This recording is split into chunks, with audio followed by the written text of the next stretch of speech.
Hello, so we've got, this is one of my own amps by the way, this is a Carlsbro twin channel reverb amp, and these amps, I've got three of these. I've got two without reverb and one with reverb. One of them's a bit older than these. I've got another Carlsbro head actually, but that's one of the older Star ones. So these things are quite a beast, they're huge physically, and some interesting things on this. So a couple of channels, and this channel's very simple: volume, bass and treble.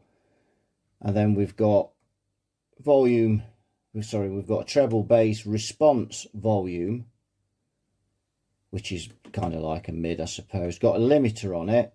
Some of these we use for bass, presence, and then we've got the reverb, standby, mains on and off. Now, I grew up in the village where these were actually produced, Kirkby and Ashfield in Nottinghamshire.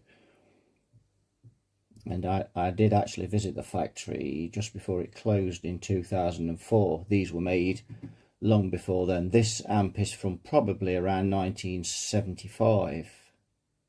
Now, as I've got three of these, this needs recapping and sorting out. One of them, the older one I've got of the three, I've recapped that about 3 or 4 years, just 4 years ago, just before the channel started getting popular. I didn't video that one, so I thought we might use one of these and mod it. I've got a bit of an idea, so let's have a look at the back. Now these, the early ones, the earlier Carlsbros, were at pilot boards. We actually did one of those on the channel, a 100-watt one. We fully restored it and did some slight mods. But these ones have got PC boards in them, and the tracers on these are very, very flimsy and poor. So they only let down with these amps really, because the sound of these is really good. And look at the transformers. I mean, they say Marshall all over, don't they? All over them. So we've got choke, massive power transformer, output transformer there. You can see we've got a big chassis, so we've got a lot of space. We did look at the 100-watt slave, which we've never got around to doing anything with. I was going to mod that, and never got around to it. I'll leave a link in the description for that video. Did that a couple of years ago. You can see the reverb mounted here, and it's mounted on this shield that they have, these amps have, a bit like the Selmas do. So we've got voltage selection on the back. Somebody's changed the bulging out for this IEC, so that's really good. Looks like they made a nice job of that. Fuses, obviously there, mains HT, a couple of speaker outputs, and we've got 375 ohms, 7.5 or 16 ohms.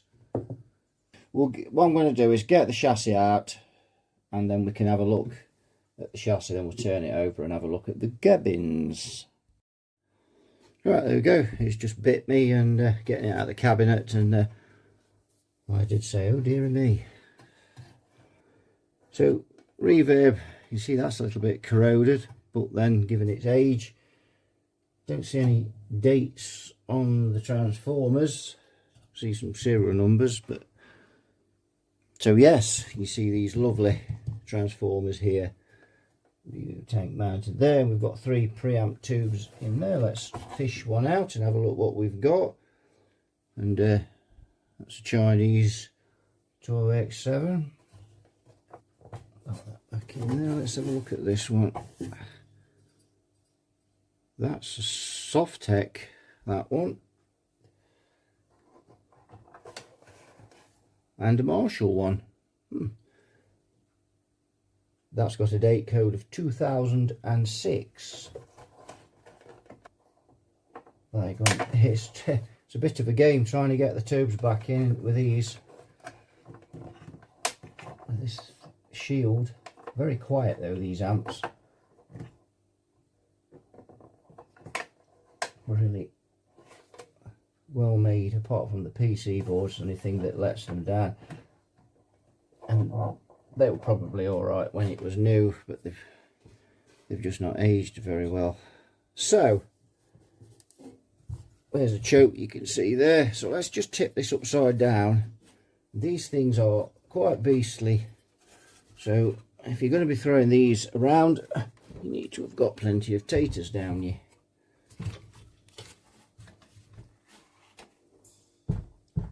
But I'm used to it. Oh, it has been recapped. Well, partially recapped.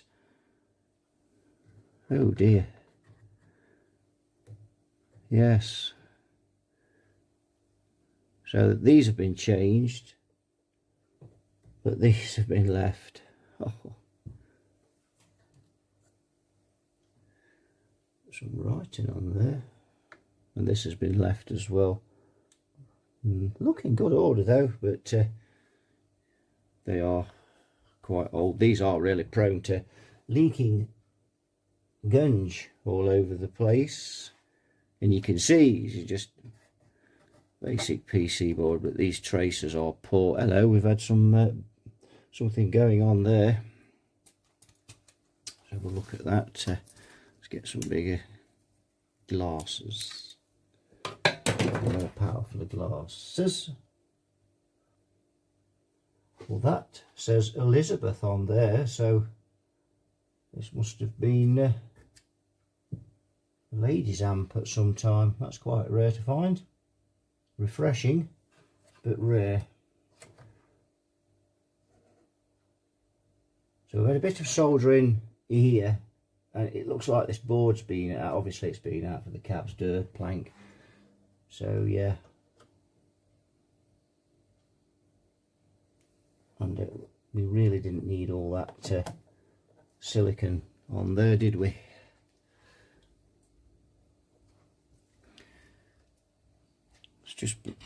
Let's just go in a bit more so you can see just a shade. We'll try Mr. Peak on these caps and just see what he says. They don't look like they've been in there that long. Might have said that. Who knows? They could have been in there years. The blue ones are the original ones. So let's see what we get, shall we? That is 48.82 at 0.8 ohms ESR, so that's okay. Because these are all 47s. And let's try this one. Again, same, that's good. And I'm really doing this because I'm going to fire this amp up. And I don't know whether I've ever fired this amp up before, I can't remember. I may have done. 49 at 0.7, so that's okay. Try this one. That's 47. Yeah. So let's try the old ones then, shall we? We got a ground on there. Let's just they're all the same ground. Let's go on to there. Let's try this one. This one is 20 plus 20. So let's tack onto there. So is that wired in parallel then? It might be. Let's try the other side.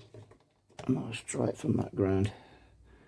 48 at no ESR, so maybe that's wired in parallel, I don't know. Let's try this 47 here. I'm having to fish around the camera, so you'll have to excuse me. There, if I'm banging the camera. And then we'll go here. 52.43, and that is a 47. So that's getting a little high, not too bad. So maybe it's starting to get a shade leaky, that one, but at the moment it's not bad, is it? And we'll try this one. 22. Wow, that's unbelievable. Let's try the other side. And 22. Now, not that we'd leave those in there, but for sake of firing it up, we know we're going to be pretty all right with it, although we will do it on the bulbs. So the bypass caps on these amps are 68 microfarad. That one's showing in circuit leaky. Let's give it another try. Yeah, that's let's try this one. And that's showing the same, but 3.8 S, 3.8, 3.7 ESR. So I think we could probably come to the conclusion that they'd need to go. Now we're not. Oh, look at that one. That one's, yeah, not. That's just a little over. So that's all the electrolytics that's in this. So I think we're safe enough to fire it. We'll just check the diodes. We've had a bit of a, someone's had a bit of a meddle over here, but we'll just check that the diodes aren't short and that the transformers are okay, and then we'll fire this up. Let's go on to diode. Actually, I have to change glasses again for that, because right, I need to stand off a bit of a distance, it's out of focus. Let's see what we've got there.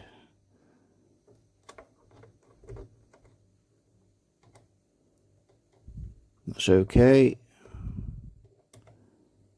That looks okay.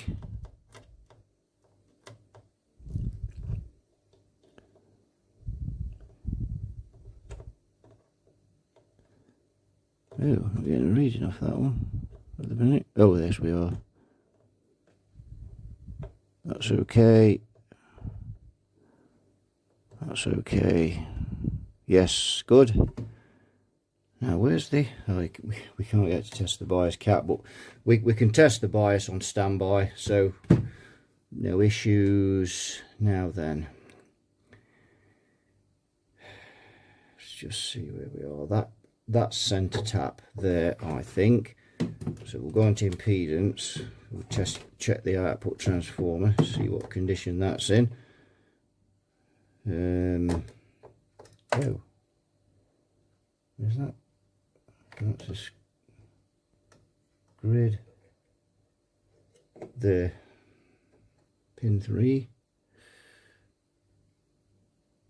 68. And let's try let's try the other one. 1, 2, 3, they're black. And that is 71.8. A little bit of a discrepancy there on that. I'm going to write those down because we may just check the bias on it. Got the bias preset, so that's good. Let's just check that other one again. Yellow. 68.3. So a little bit of a discrepancy between those, but not much. So that's good. That tests okay. Filaments. Let's see. First one's on there. Let's have a look.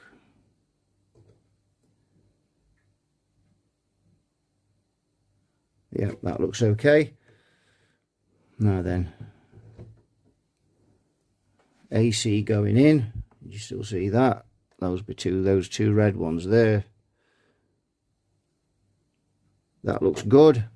So the only other one to test is the primary on the power transformer. Oh, what is that? Oh, it's got a ground on it. I'm not sure what the idea of that is. That's been removed from somewhere. But yeah, we've got a ground on the chassis. That's fine. Right. Fuse. Tip of the fuse to primary return. These are on the negative. So why am I not getting a reading there?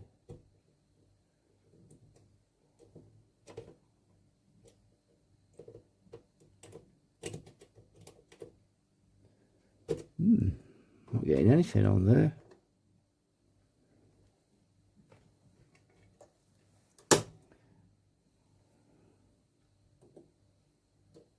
There we go. Try turning the switch on. It works better. Duh. 14 ohms. That's good. So that all looks good to me. It all looks very good. So we'll swing it round and we'll plug it in on the bulbs. I don't think we've got too much to worry about running this amp up, because as I say, those caps look reasonable to me.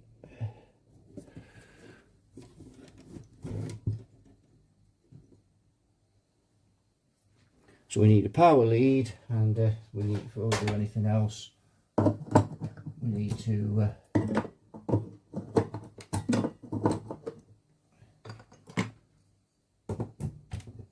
start with a 40-watt bulb.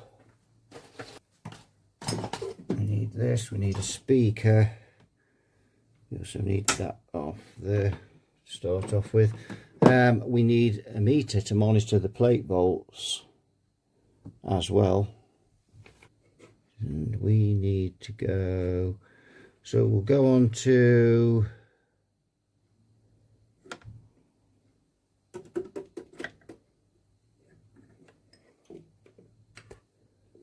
here. If we can get on. Yes, we can. And then ground. We'll go on to the star there. That'll do me. So we'll just get speaker wired up, and then we'll give it a go. Right, I'm going to just switch it on, but leave it in standby. And bulbs just lit, but it's going dim. So that looks good. So what we're going to do before we go any further, we're going to just check the bias is okay. And that will be there.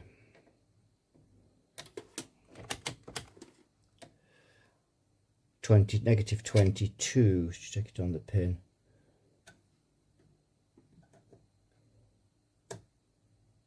Negative 22. Let's check it on the other tube. Negative 22. So we've got bias, so that's looking good. So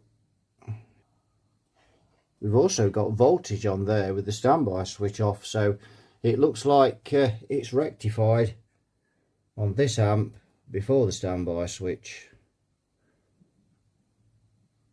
Coming out of the diodes, and then it goes to the standby switch. It does indeed. You can see that, yeah, it does. So let's flick that, see what we get.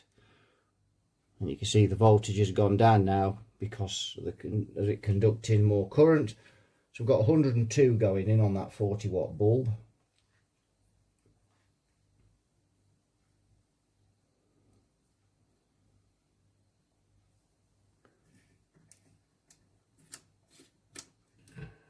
Oh, look at that.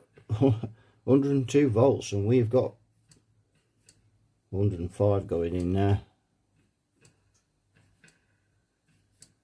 The reverb's working already.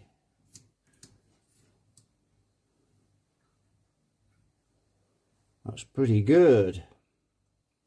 Let's stick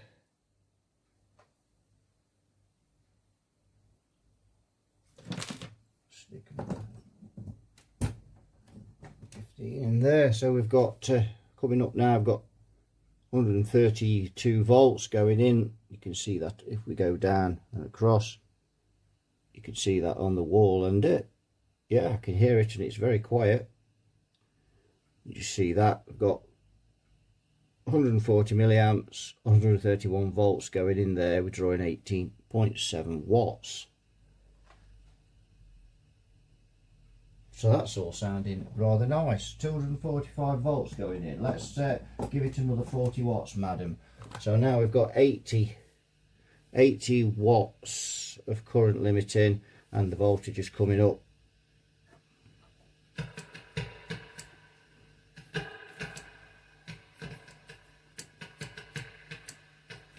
Yeah, just needs a bit of gumption in that. Gumption, gumption, gumption, gumption.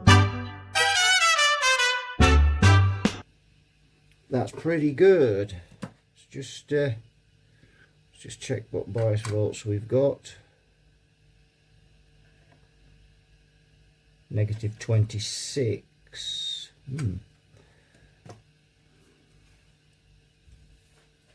So that's all looking good. It is. So let's stick a 16 with that 40. That'll give us 100 watts of bulbs. You see, and now the plate voltage is up to 330. And if we look up there, 329. That's the amp flat out, every control. Actually, let's just knock the limiter off. And you can see what the limiter's doing. If you listen, limiter on, limiter off.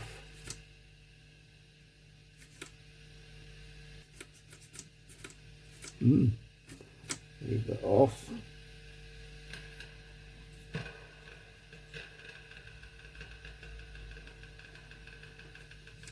That's just the camera affecting it. So that's all looking good. We'll let that run a bit longer. So what we'll do now, we'll go up on the bulbs. And we'll go up to 100, that's 190 watts now of bulbs. That's given us 218 volts going in and 429 plate volts. So that's a bit long. These amps have got some good plate volts on them. If that's already at 430 at 220 volts, so that's 250. That's more like it.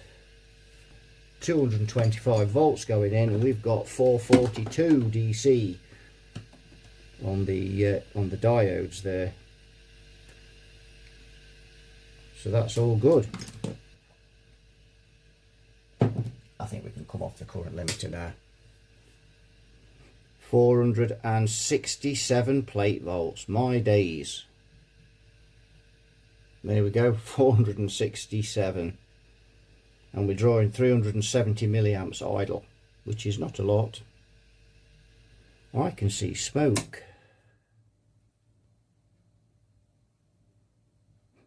I can see smoke.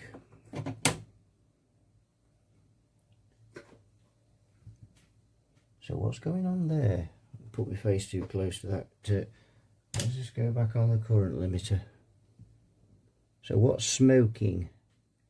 Is it that screen resistor? Oh, sorry, that dropper resistor there.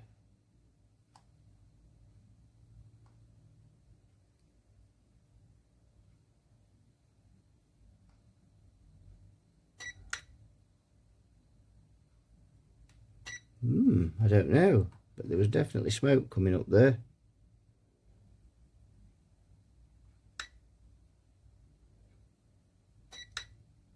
Can't see his.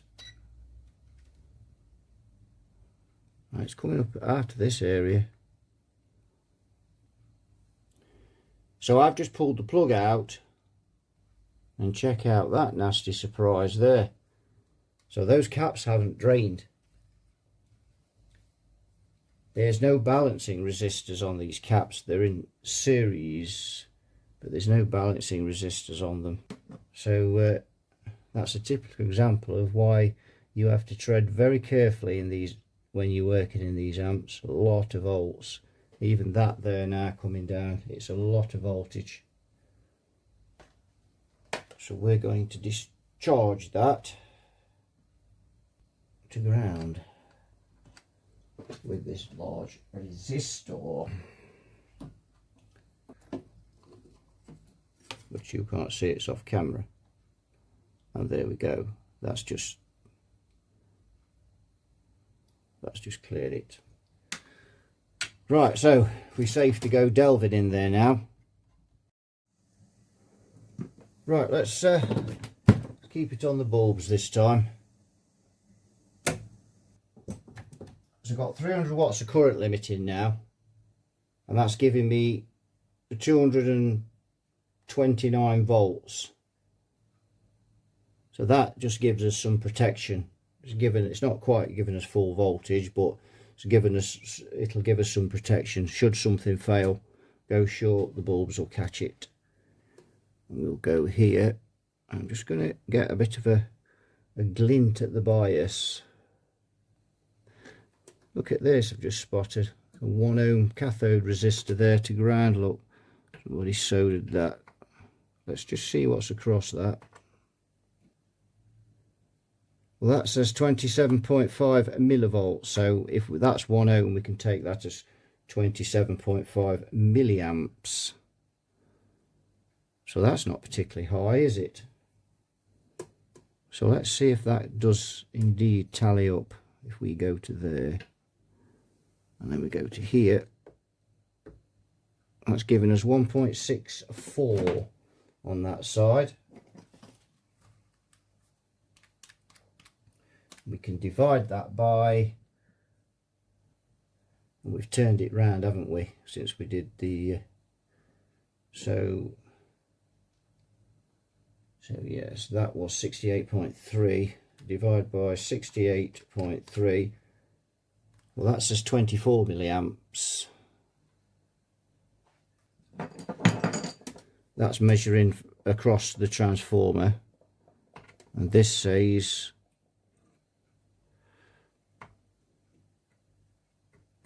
again, let's have a look. Sorry, you can't see it.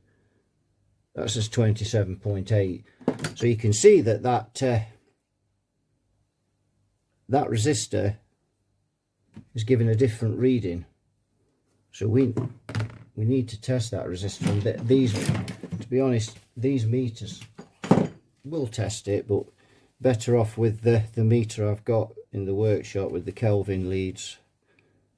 Get more accurate reading. So 24 milliamps measuring across the transformer, and 27 milliamps, and that smell's appeared again. It has. Something is getting hot, and I can't see what it is. And can I see smoke again? I can see smoke. I think. I hope that's not coming from that transformer there.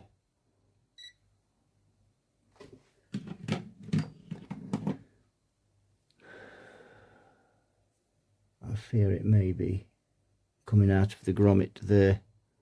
Let's get rid of that voltage, shall we? 430 volts to ground. Let's put the ground on before we go delving in there.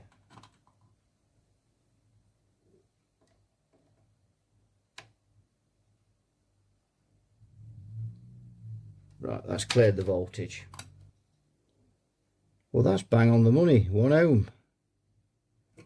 Exactly. Let's try the other one.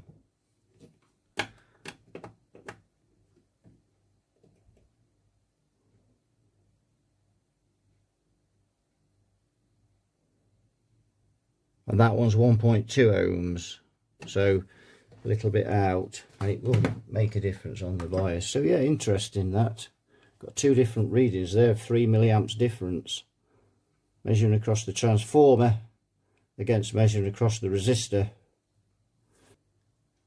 But something smells a bit whiffy. But I can't see where that's coming from. Just test these windings again on the transformer and see that if they've changed at all.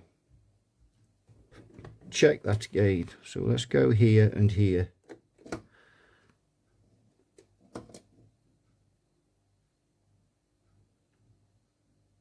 No, nothing going there. That's, I'd say got problems. Just check again.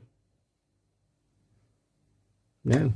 So if the, what I was looking for there, if there was, if shorting turns had appeared in any of those windings, we'd expect to get a different reading from when we checked them before, but the reading's exactly the same, so nothing seems to be going wrong with that. Well, can't see anything getting hot. Of course, there is another circuit board underneath there that we spotted, didn't we? When and I don't know whether that's for the reverb circuit, and I don't think it, or the limiter. It'll be for one or the other. So it might be something on there that's and if they're running this reverb the same way as they run it on the earlier ones, then there'll be a big dropping resistor somewhere. So what they did on the earlier ones, they used a huge dropping resistor. They took the voltage from the first node and dropped it down to 20 volts. And we, of course, what was happening, the resistor was getting so hot it was unsoldering itself and burning the board. And we actually mounted a 100-watt resistor on the chassis to get around that. Here we go.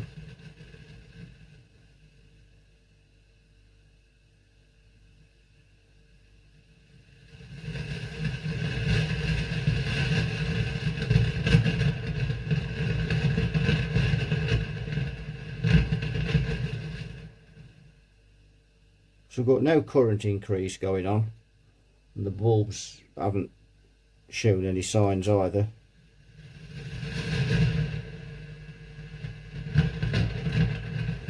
But something's not happy, and we've got that smell again now.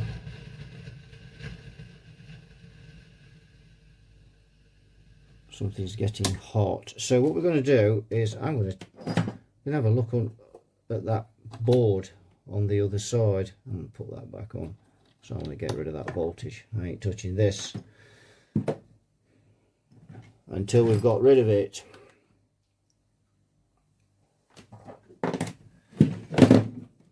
.484 volts sitting in, hang on, let's switch off. Yeah, 480 volts, 81 volts sitting in this amp. There we go.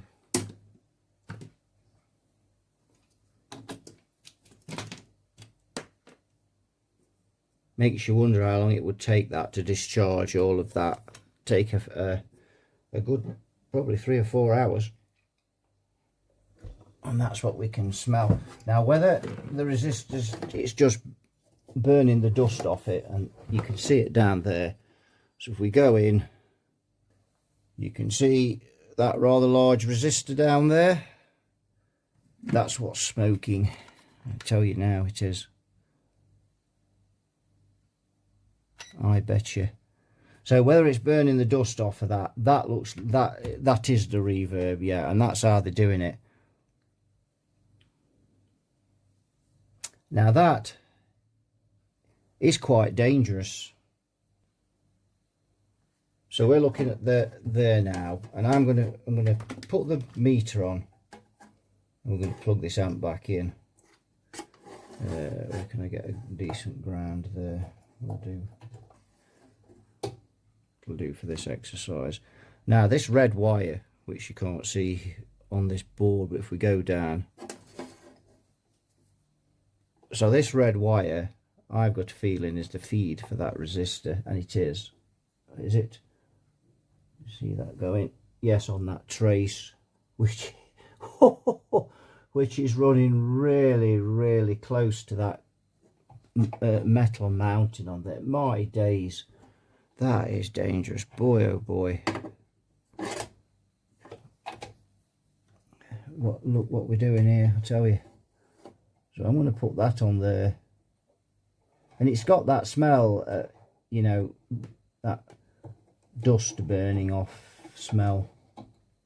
And look at that, 450 volts on that, 54 volts on there, totally exposed on there, not enclosed in the chassis. And the trace from that point is curled around the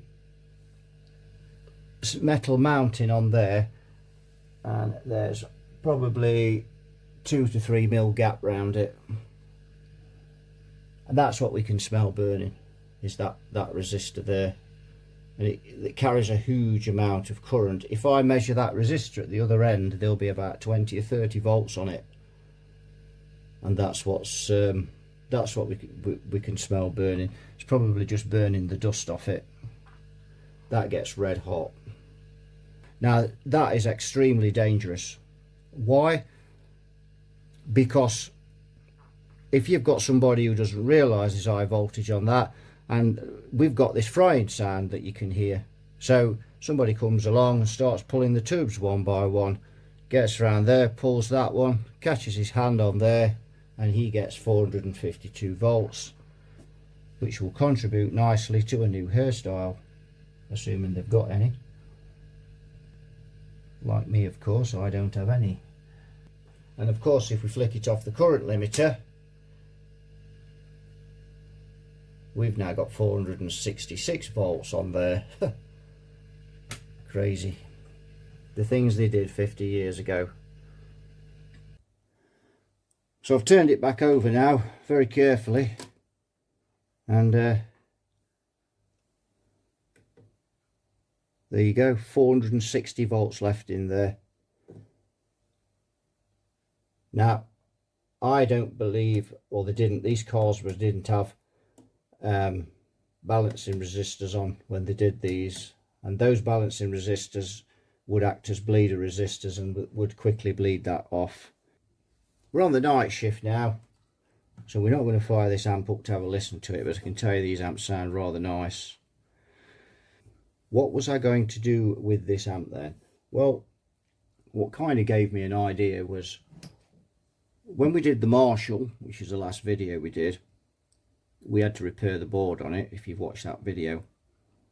And one or two people said we'd been better off putting a new board in. And they recommended a board from Granger Amplification. Now that's in the States, obviously I'm in the UK. And so I actually went on their website and had a look at those boards, and they look quite nice. And what I thought would be a good idea is to order one of those for a 2204 and fit it into this amp. Now they've also got some boards to mount radial capacitors, and this amp is huge, so we could quite easily mount a board here for the capacitors and then have the board for the amp there. So that was one idea.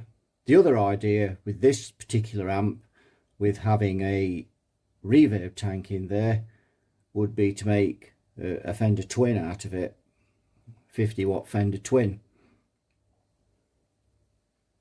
So that was the idea I had, really, is to just whip out this board and stick in something else. Now, of course, I've got 3 of these amps, so one needs a full recap. And the reason I know that, so the other one I bought off a guy who'd owned that amp since 1975, and I think he bought it, I think it was second hand, but it was relatively new when he bought it. That one's a non-reverb one, so we could actually convert that into a Marshall. I actually got a 4x12 cab with that, a Carlsbro 4x12 cab in near mint condition. The covers have been on it and everything. He hadn't used it for years. I think I bought it around 2018, and the cabinet's got 4 20 watt Celestion greenbacks in it. So yes, build a Fender Twin into this one, and maybe build a Marshall into the other one. The slightly older one I think I want to keep original. So this is the one that I bought and this is the one that's absolutely mint. This amp is at least 51 years old, and it's in fabulous condition. It's had a cover on it all of its life, and it was stud just for years. He never used it. Bought it I think when he was a student or something. And this is really, the knobs and everything, you can just see this amp's in fantastic condition. This is what makes me think twice about modding this one rather than keeping it original. So let's crack this one open and just have a look at what's going on inside this one. Non-reverb, of course. And found a date code on the side of there, 974, which tallies about right with this. I think the guy said it wasn't very old when he bought it in 1975. A bit of crack in there on the choke. Oh no, it's not, it's the wires going in. Duh. So yes, and a lot of these amps got broken up, you know, because the transformers obviously are same as what's on the Marshalls, so people were buying these cheap and then stripping the transformers off them. Let's have a look what we've got here. HRS EL34. I bet they're the original ones, you know, because I say this amp was stood for quite a few years. Yeah.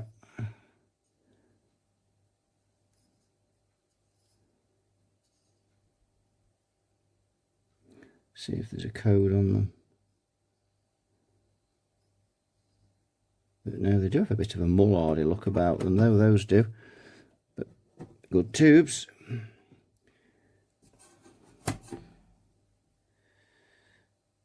ECC83, but just again, nothing on there looks like the same from the same distributor, because of course these couldn't they could have been made anywhere. They could have been made in the Mullard factory. They could be Brimers. And I have to say, I don't have a brilliant eye for looking inside them. ECC83E.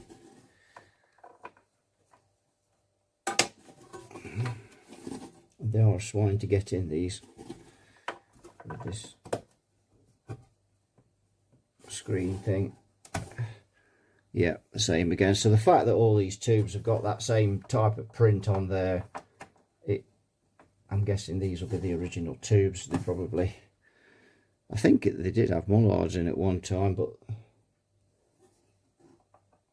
as I say, these may well be Mullards.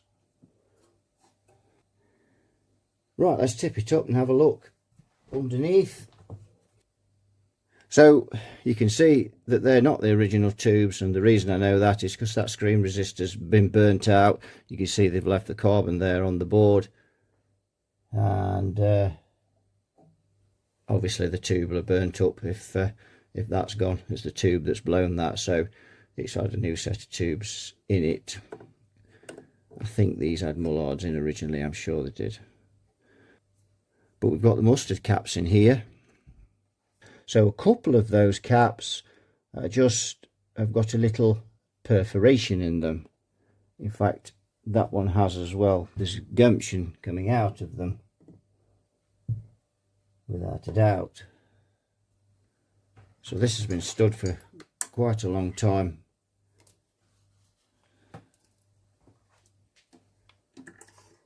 Let's see what these capacitors tell us. Let's just stick it on there. On there. 21.7. Let's just click that. 21.7 at 3.4 ohms. Not wonderful. 21.6 at 2.8. Let's try this cap here. This will be on the bias.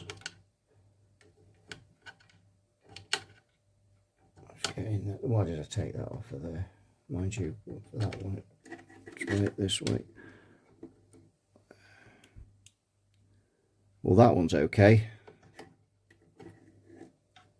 Let's try this one.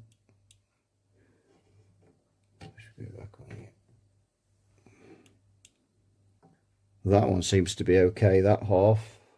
That's, oh no, it's not. It's 20 microfarad. That's saying 37. So he's not well. Let's try this one. This one is a 68.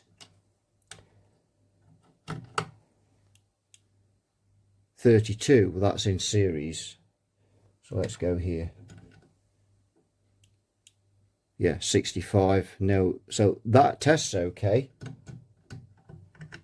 Go on to this one. We can get in. This is the one that's got a bit of gunk leaking out of it. 64 now. Well, what can you say? This one.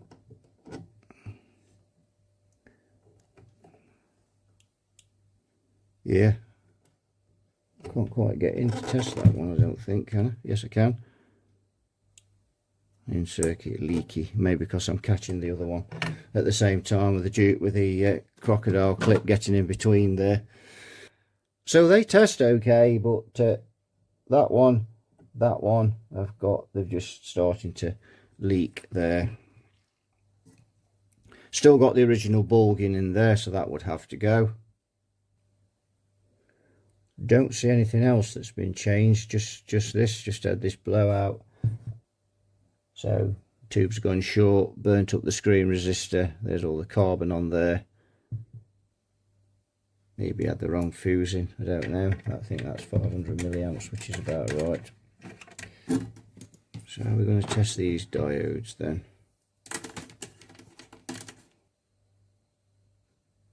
There, so if we go try and test them in a pair. Oh.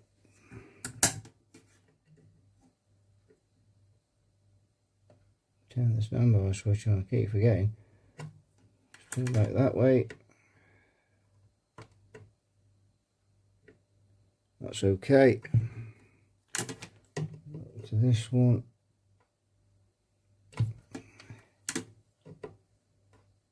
Yeah, that's okay. Put the power switch on, and I want to be that side of the fuse, and oops, put on impedance.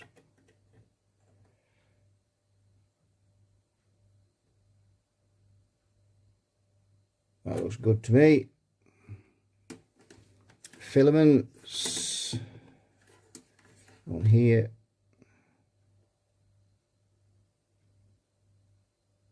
Yeah, that looks okay. And we'll test the output transformer, same again there. Can you see that? Let's just see what we've got. Pin RAM one there, pin 3. Is that one? Sorry, the yellow, not that one. That's pin 2. 69. 70 ohms.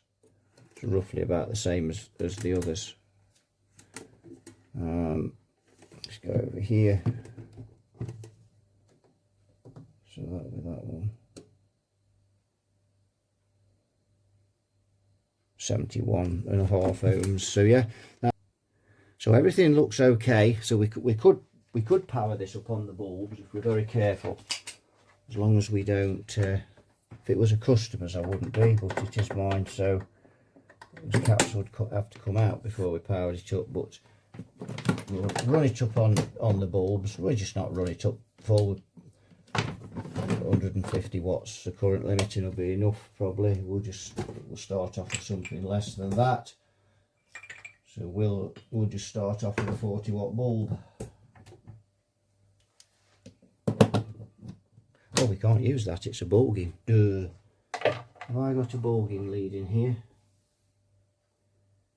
I think now, I have one somewhere.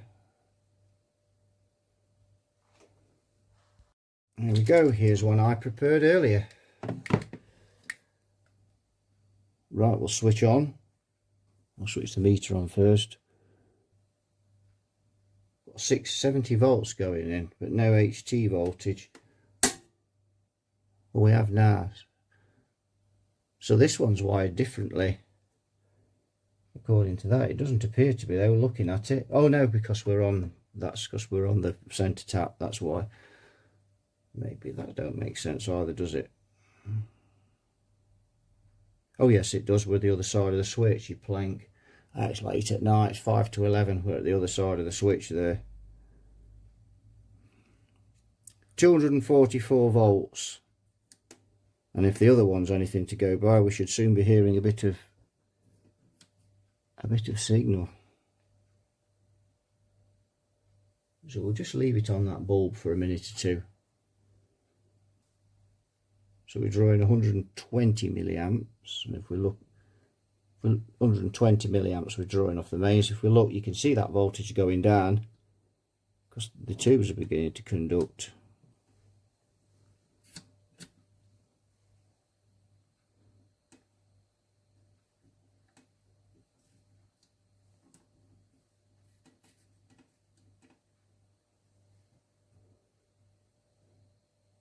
This amp looks so new inside, those jack sockets that you just put another 15 watts in there. It's got 55 watts. We should hear something now. Yep, we're away. And that is really quiet, given the state of those caps, but we won't push them too far.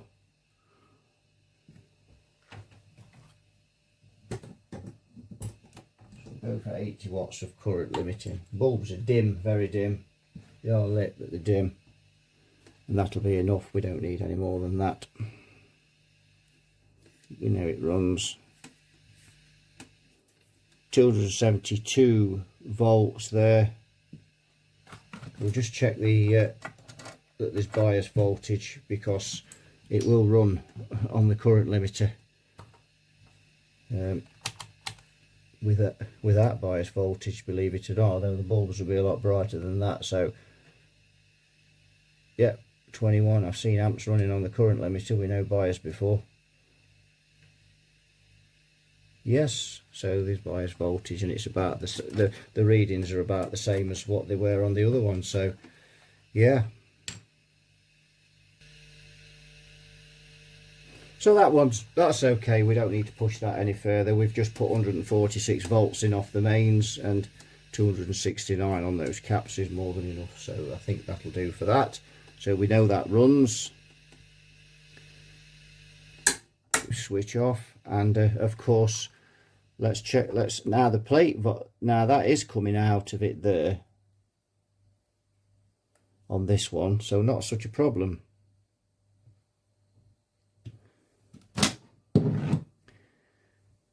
So if we kept this original,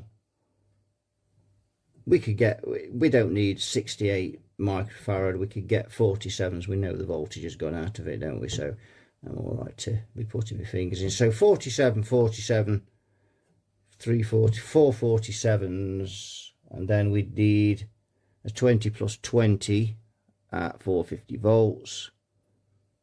And then a 47 microfarad at 100 volts for the bias, but will be anything up from 47 to 100 there, be fine. And then 20 plus 20 on here. Could probably get a couple of 20 axials in there. 22 axials. Now these channels, although they share the same cathode resistor on each channel, which is 1K. If I remember on the schematics. Those sockets just look absolutely brand new. This amp is really clean inside. It's a really clean example. And apart from that, really, which is a bit of a shame, but we could clean that. In fact, really, I think I'd have been inclined to change that tube socket as well. That's obviously baked with the. Certainly needs a good bath. There'll be some carbon knocking around on there for sure. If they've not cleaned it off the chassis, they've probably not cleaned it off the tube either. So we'll we'll address that, whatever. We'll have a good look at that socket. So there we go. So what we'll do then, it's 11 o'clock at night now, so in the morning we're not going to run this one up again because of the state of those capacitors. That would be silly to run this at full voltage. So what we'll do is we'll test the others. We'll get the guitar through them so you can have a listen and things. Give them a blast. Right, I've got this. This is a twin channel reverb one.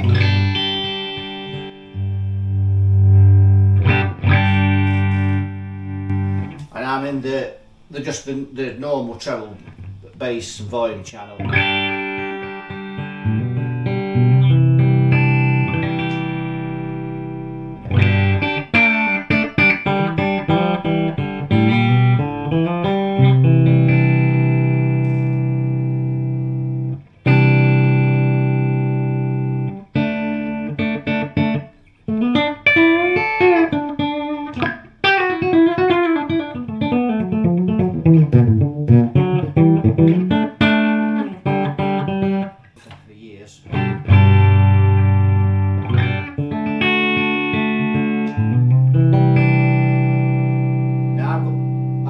Treble on about number 2 there. That's all the treble.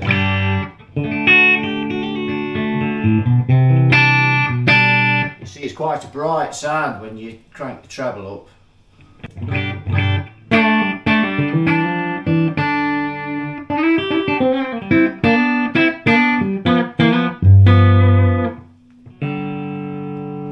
What's up with this guitar? Works on both.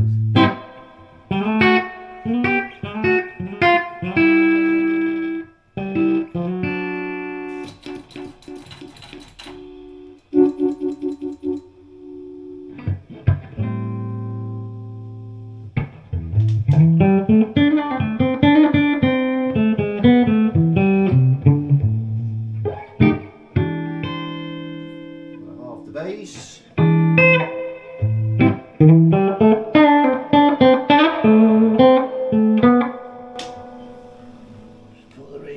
About number 2.5, that is.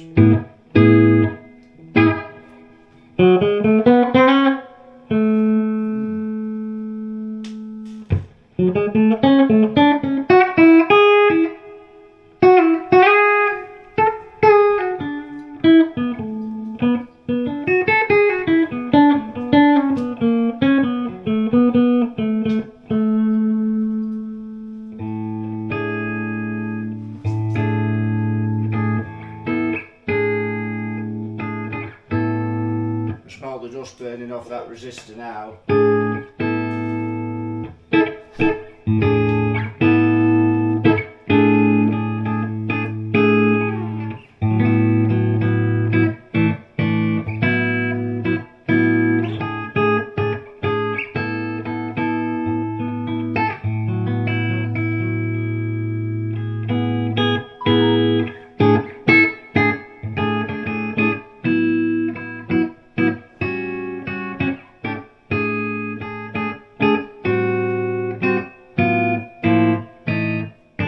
Let's try the other channel.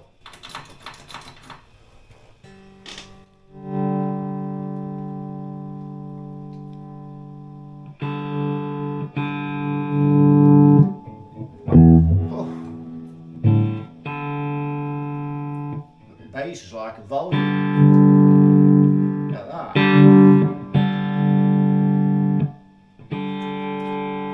So this is the response. This one's got the response set in.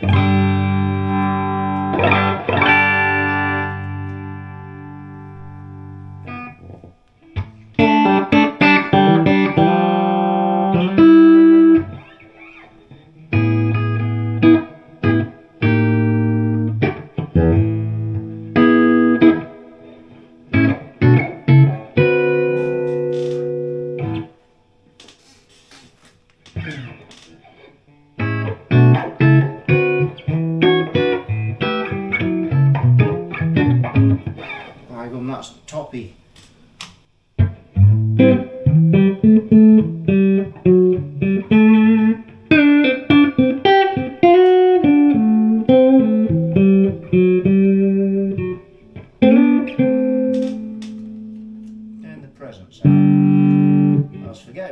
presence.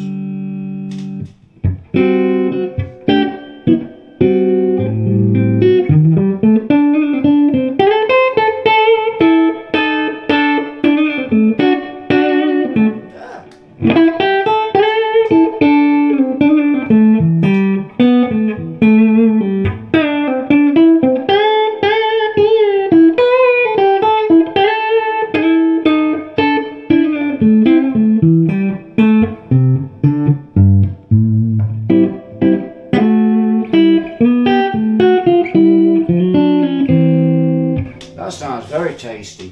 I actually found a photograph of me when I was in my early 30s and playing in a bar somewhere. I think it was a theatre bar in Mansfield in Nottinghamshire, and I was using one of these. It was in the photograph. I can't remember using it, but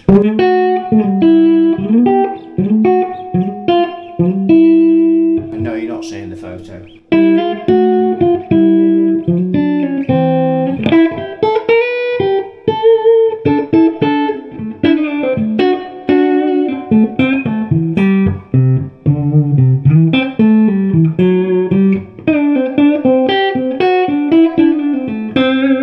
That sounds really nice.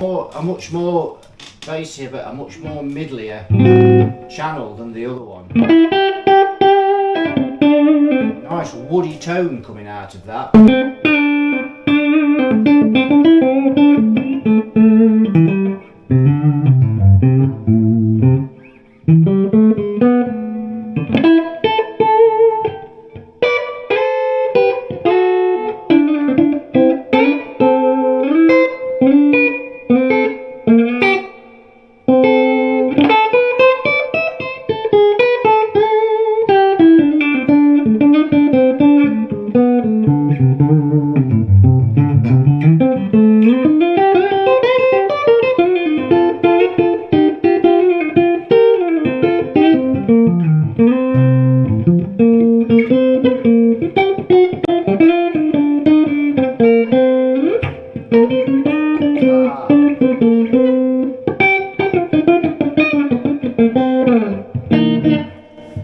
So let's have a play with this limiter. So we'll put about half the limiter in.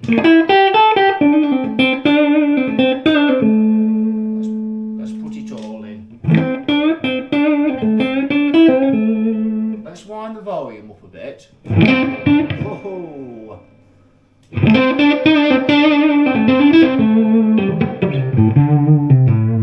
Wow, that's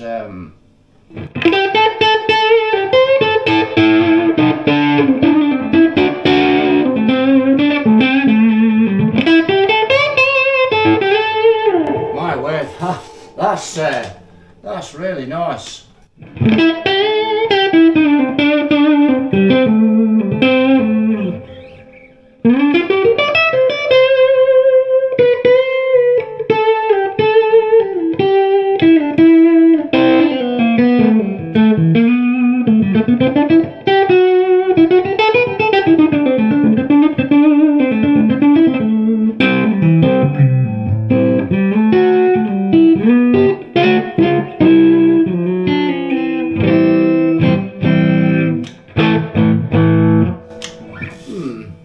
I think what we'll do, I'm going to get the hot plate and I'm going to attenuate this amp and crank it up with that limiter on.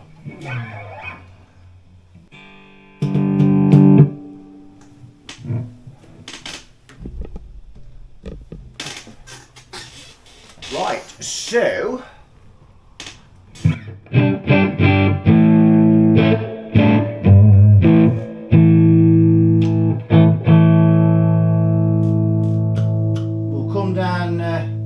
minus 12 dBs.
bass out. Put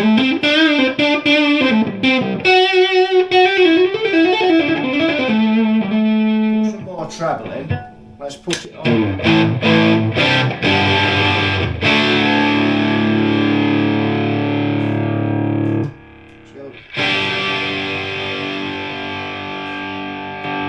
Doesn't like it on there.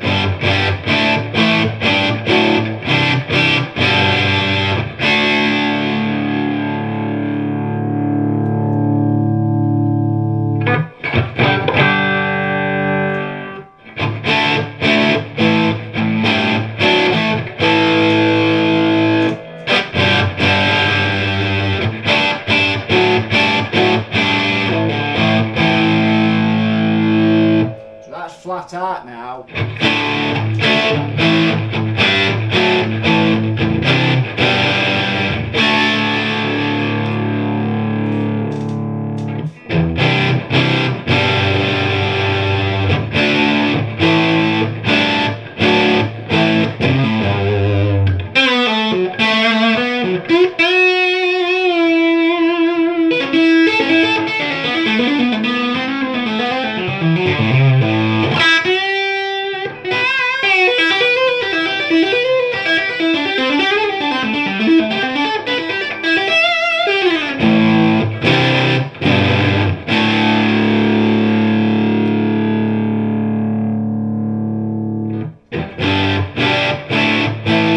Honest, the overdrive doesn't change that. I think it's the limiter that's driving.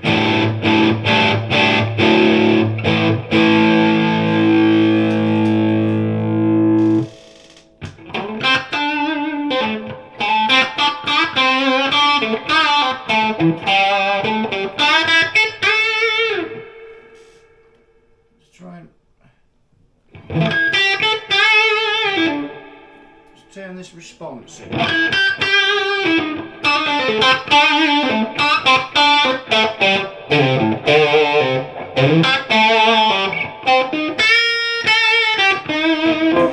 Let's turn the response out.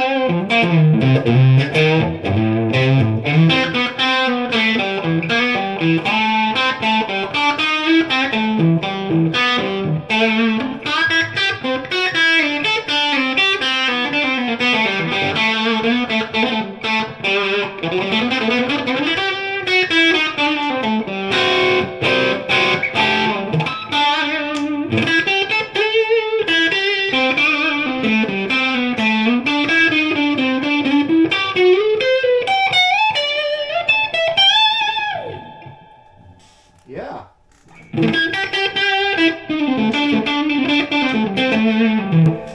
Well, that's a surprise. Let's take the limiter out. That is loud, and that's if I drop that onto. Bring that down a little. On here.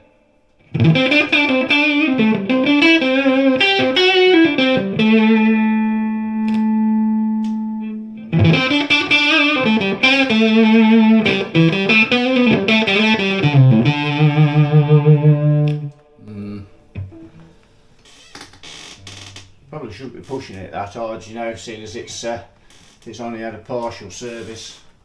But yeah, that's surprising. There's some nice tones coming out of there. Very used. That limiter, I've always looked on that as not being a deal of use for guitar, but that's actually quite useful. That was really surprising what was coming out of that. So this one on the top here, this is an older, slightly older version, not much older, probably, this one's probably from around 72. This one's probably 2 or 3 years older, 71, 72 this. This would probably be one of the first alley fronts because it's got, you can tell by the covering on it, and this is a more modern Carlsbro logo. This carried on to their solid state amps as well. later into the 70s, where this one with the man with the guitar is a little older. So let's try this one now. This video is getting a bit long. Now this one, as I said, I did service this probably 4 years ago or so, and I think I put 100 microfarad bypass caps on instead of the 68s, because I didn't actually have any 68s. I'll plug the guitar into it, it will work better.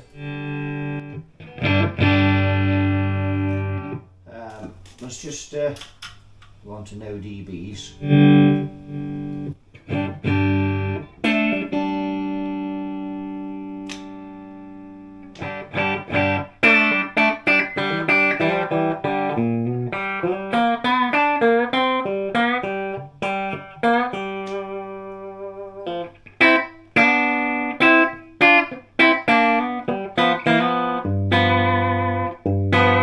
Bit more of a deeper tone, that one, not as bright, that channel.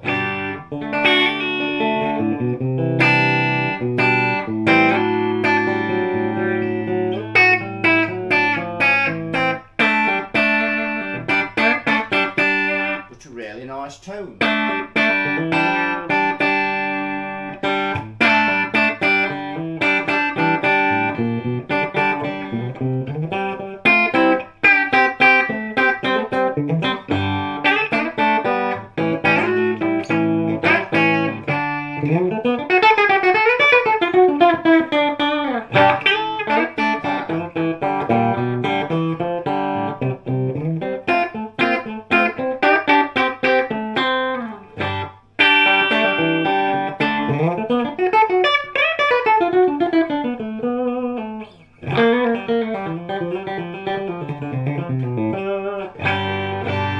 So rusty, and that's with hardly any bass on there.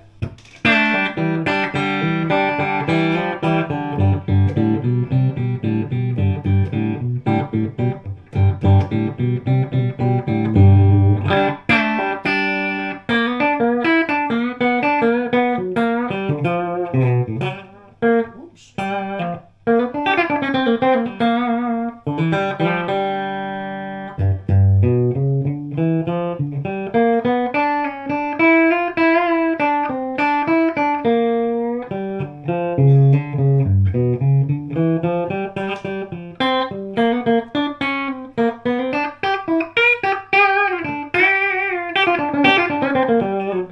So yeah, that one's got a more mellow tone, much more of a mellow tone, that one. So let's have a look at this channel. Let's take all the response out. This channel's much brighter.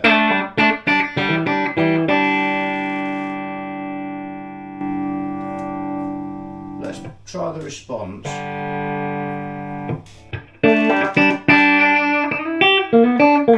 Right, good, that brings the volume up.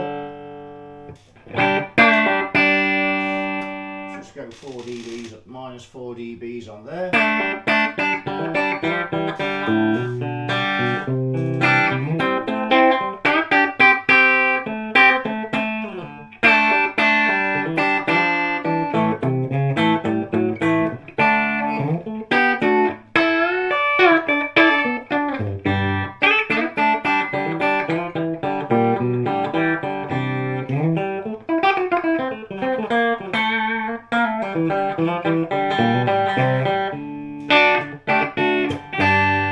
Right, let's try the limiter on this one, shall we?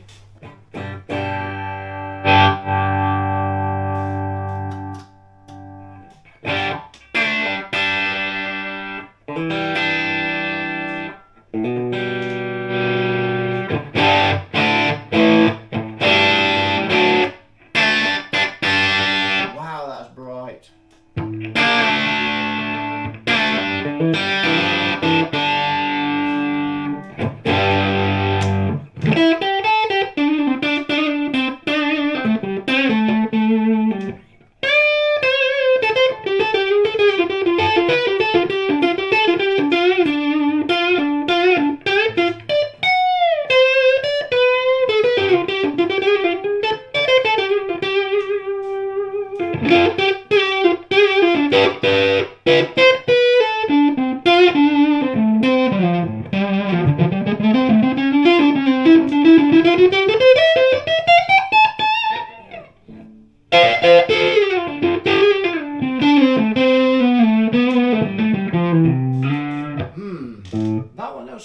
quite as good as the other one.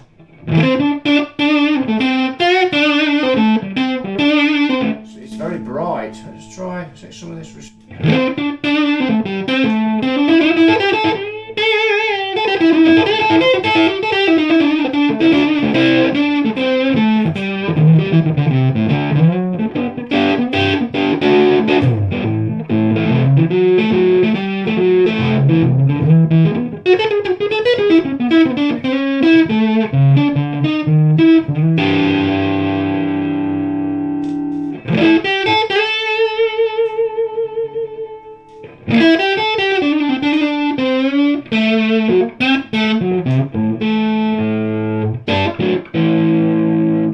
So there we go. That this sounds incredible. This one. I mean, this one doesn't sound bad.